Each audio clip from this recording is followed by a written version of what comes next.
अस्सलाम वालेकुम। सबसे पहले हमारे आका नबी करीम सल्लल्लाहु तआला अलैहि वसल्लम ने अबू लहब की लौंडी हज़रत शुएबा का दूध नोश फरमाया था आपने। फिर अपनी वालिदा माजिदा हज़रत आमिना के दूध से शराब होते रहे आप। फिर हज़रत हलीमा सादिया आपको अपने साथ ले गईं और अपने कबीले में रख कर आपको दूध पिलाती रहीं और इन्हीं के पास आपके दूध पीने का ज़माना गुजरा।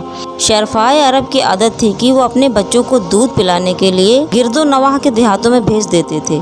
देहात की साफ़ सुथरी आबो हवा में बच्चों की तंदुरुस्ती और जिस्मानी सेहत भी अच्छी हो जाती थी और खालिस और फसिया के अरबी ज़बान भी सीख जाते थे। हज़रत हलीमा का बयान है कि मैं बनी साद की औरत के हमरा दूध पीने वाले बच्चों की तलाश में मक्का को चल पड़ी।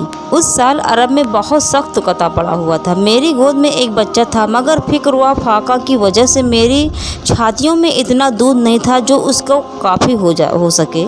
रात भर वो बच्चा भूख से तड़पता और बिलखता रहता था और हम उसकी दिलजोई के लिए तमाम रात बैठकर गुजार दिया करते थे। एक ऊँटनी भी हमारे पास थी, मगर उसके भी दूध न था। मक्का मुकर्रमा के सफ़र में जिस खच्चर पर मैं सवार थी वो भी इस कदर लागर था कि काफिले वालों के साथ नहीं चल सकता था।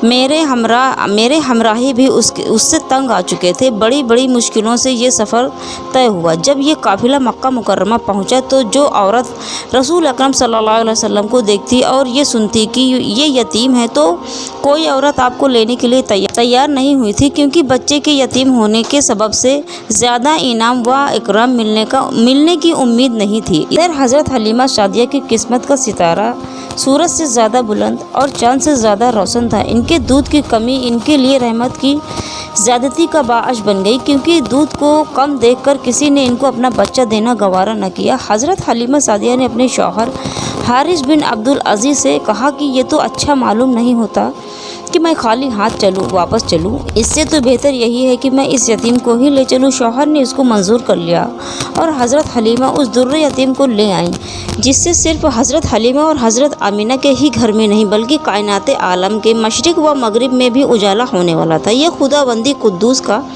फ़ज़ल अज़ीम ही था कि हज़रत हलीमा की सोई हुई किस्मत बेदार हो गई और सरवरे कायनात इनकी आगोश में आ गए। अपने खेमे में लाकर जब दूध पिलाने बैठी आप तो बारआने रहमत की तरह बरकाते नबूवत का ज़हूर भी शुरू हो गया। खुदा की शान देखिए कि हज़रत हलीमा के मुबारक पिस्तान में कदर दूध उतरा कि रहमत आलम ने भी और उनके रज़ाई भाई ने भी खूब सिकम सेर होकर दूध पिया और दोनों आराम से सो गए।